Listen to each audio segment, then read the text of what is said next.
Welcome back to the Manly Saints Project, by me, Hugh Hunter. We live in a world that struggles to understand the virtues of manliness. Our culture doesn't provide young men, or any men for that matter, with a lot of positive male role models. When I became a Catholic, I wanted to show how the saints could be manly role models for us. My weekly exploration of manly saints became the Manly Saints Project. If you enjoy my work, please consider signing up and supporting me on Substack, or click the links in the show notes to buy me a beer. Now, let's meet this week's Manly Saint.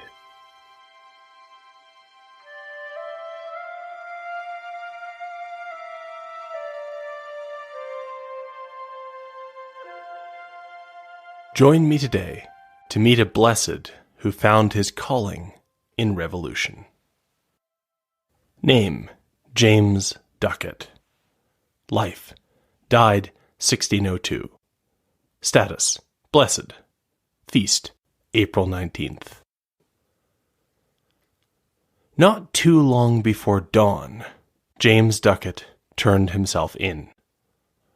What with the discovery of the mole inside his organization, the raid on his house, and Duckett's dramatic escape, it had been a very strange night.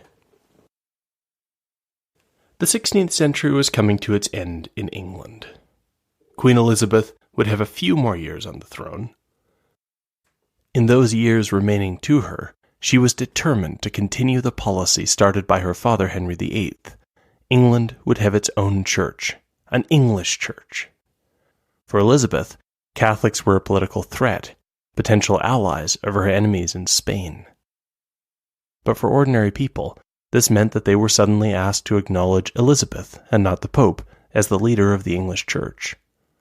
They would have to give up the Catholicism their ancestors had protected for the last 1,000 years. And yet, putting an end to Catholicism in England would not be so easy. Despite the execution of many prominent Catholics, those who survived formed an underground church. Priests studied in then-friendly France, and returned to serve for as long as they could. They were being hunted by the network of spies that had been set up by Elizabeth's spymaster, Sir Francis Walsingham. Many priests died heroic deaths, priests like Blessed James Fenn and Blessed Everard Hans. And with every martyrdom, the network of underground Catholics grew a little more wary, a little more resilient. But priests alone could not hold the church together. The church needed courageous laymen who would live secret Catholic lives. These laymen would have to take the lead in building hidden chapels, finding empty places where a quick wedding or other ceremony might be held, and encouraging one another during the persecution. Elizabeth's spies had now identified James Duckett as a node in that Catholic network. They knew Duckett was doing something, but from the outside it wasn't obvious what the spies were observing. They could see that people kept going to the house of James Duckett. Many of the people going in and out were Catholics. Duckett was providing something to them. And the obvious reason for so many people to be coming to his house was that Duckett must have a secret chapel there. And that meant something important. Duckett was either hiding, or he was being regularly visited by a priest. The spy network launched a two-pronged attack. The first prong was a group of armed men who would storm the house and hope to catch Duckett in his bed at midnight.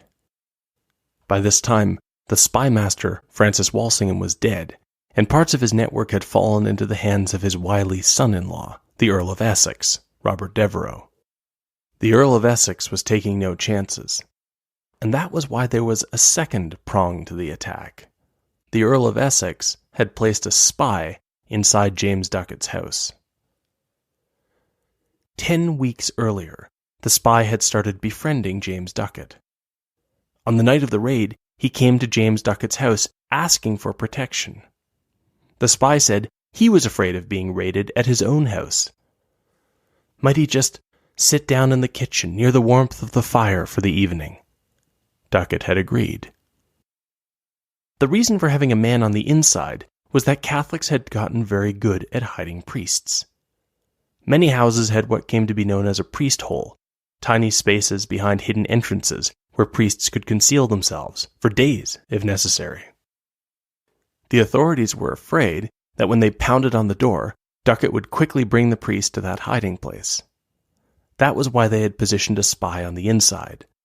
Hopefully, when the authorities arrived, the spy could tell them exactly where the priest was.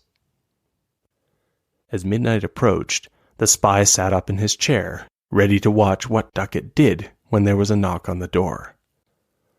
Then it came, a group of men, carrying a warrant signed by the Earl of Essex.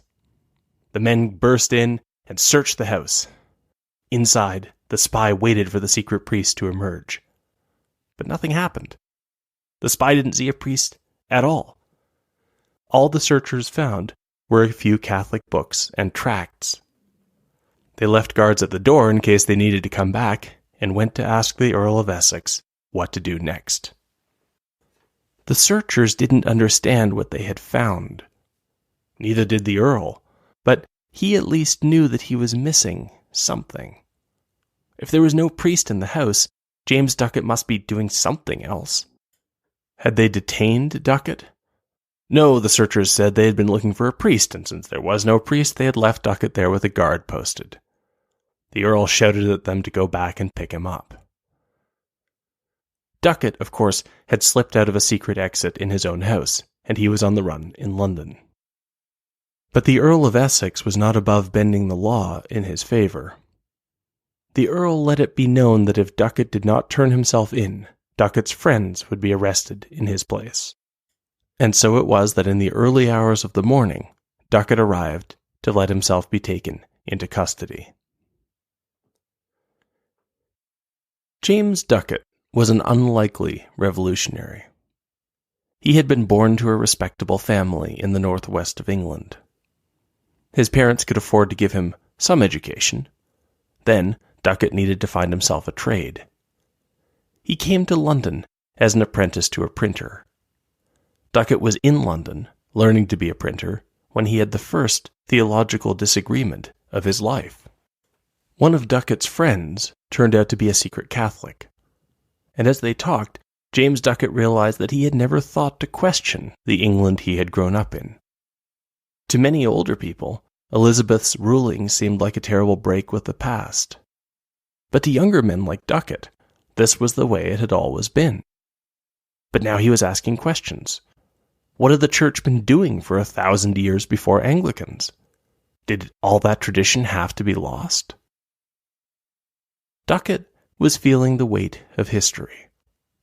His friend gave him an apologetic book with the wonderful 16th century title, The Firme Foundation of Catholicy Religion Against the Bottomless Pit of Heresies. It was one of many books and pamphlets in which England's secret Catholics made their case to anyone who would listen. Duckett read the book, and his certainties were shaken. He cut back his activities at the Protestant church he had attended. He was trying to figure out what he believed. But spies were always watching, and Duckett's absence was noted. Someone was sent to figure out what was going on.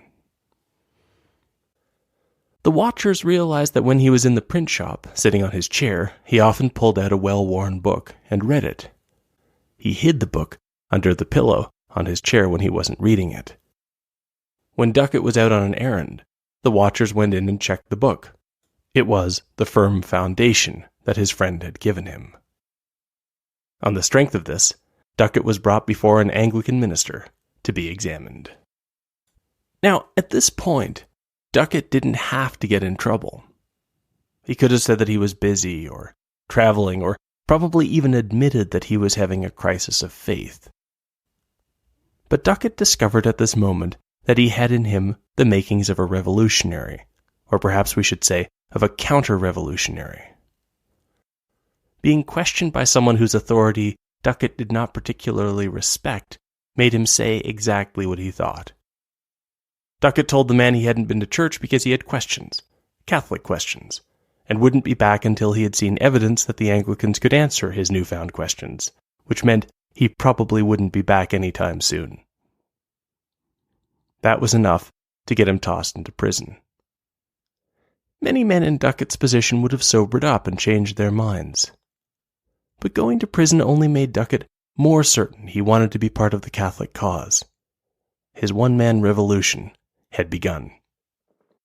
In 16th century England, an apprentice was subordinate to a master and owed him a duty of loyalty, a duty that went both ways. The master printer got Duckett out of jail. And that might have worked, except Duckett had no intention of mending his ways. Soon he was back in prison for ignoring and defying the Anglican authorities. His master bailed him out, again, but this time more reluctantly. Duckett was good at his work, a fine apprentice, but the master printer wanted to stay out of politics, which meant staying away from religious controversy. And so Duckett regretfully left his apprenticeship, determined to go his own way. James Duckett was now pretty well committed to the Catholic cause.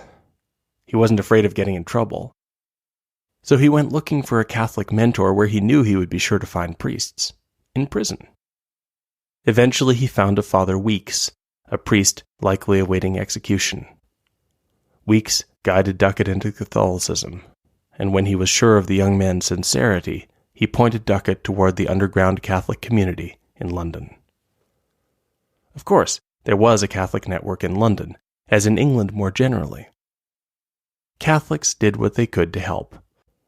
Wealthy and powerful lay Catholics had the most power, and they often became major nodes in the Catholic network. Some built chapels on their estates. One priest celebrated Mass at the house of a wealthy man who put on vestments and served as the priest's acolyte. But the man knew the dangers, and he kept a sword handy in case they were interrupted by Walsingham's spies. And in fact, in the middle of the Mass, some spies did burst through the door. The wealthy man sized them up and didn't draw his sword. He let his servants swarm the spies and drag them away. Afterward, he went down and confronted the spies. When they accused him of wearing Catholic vestments, he scoffed at them. "A ridiculous piece of fake news," he said, as he reached into his coin purse and began handing out gold. James Duckett was in no position to pay spies to keep silent.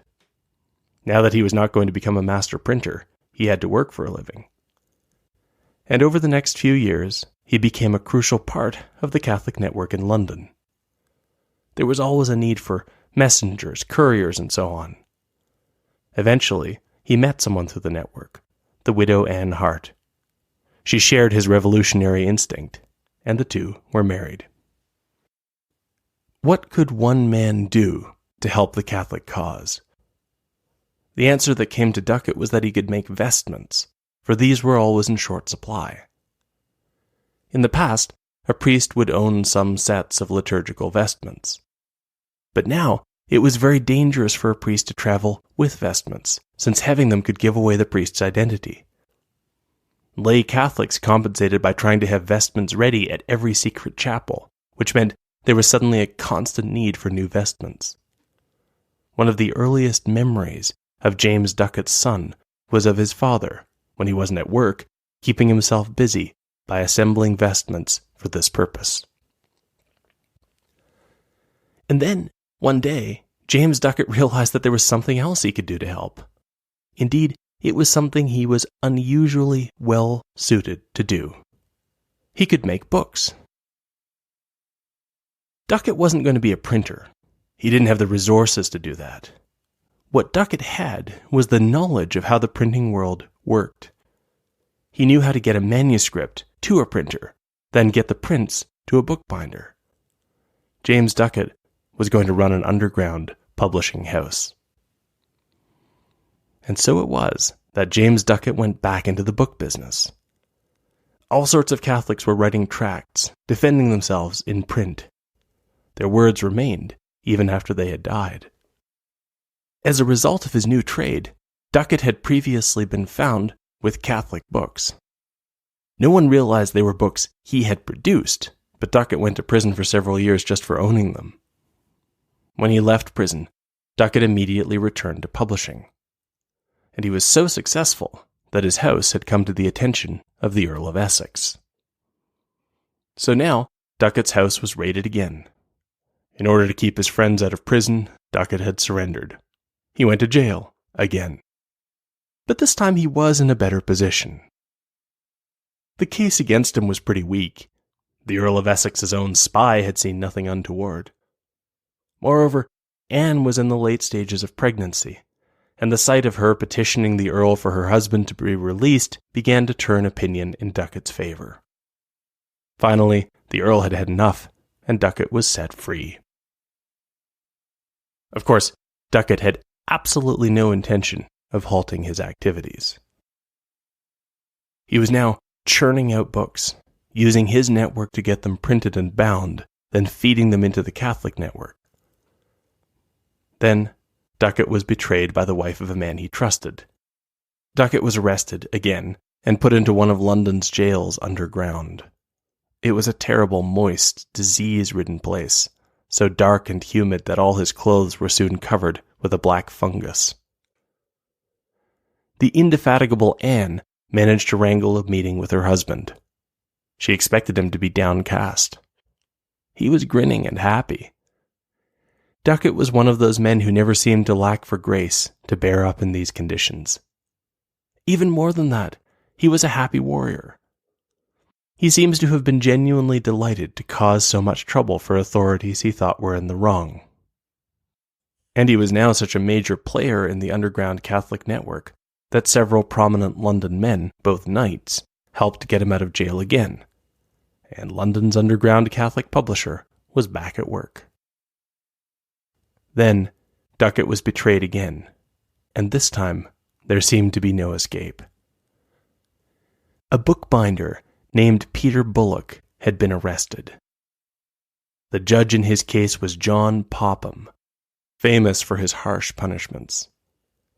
So Peter Bullock tried to buy some goodwill from the judge by abandoning his own Catholic beliefs and selling out London's underground Catholic publisher. He told the judge that he knew for a fact that Duckett was publishing the works of St. Robert Southwell, whom Elizabeth had executed 5 years earlier.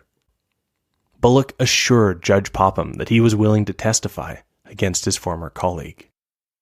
Finally, here was the evidence the state needed to take care of Duckett once and for all. But when they raided the house, there was a problem. Duckett had indeed produced St. Robert Southwell's book, but the publishing business was so brisk that he was already out of stock. Instead, the searchers found a totally different stock of Catholic books in his house.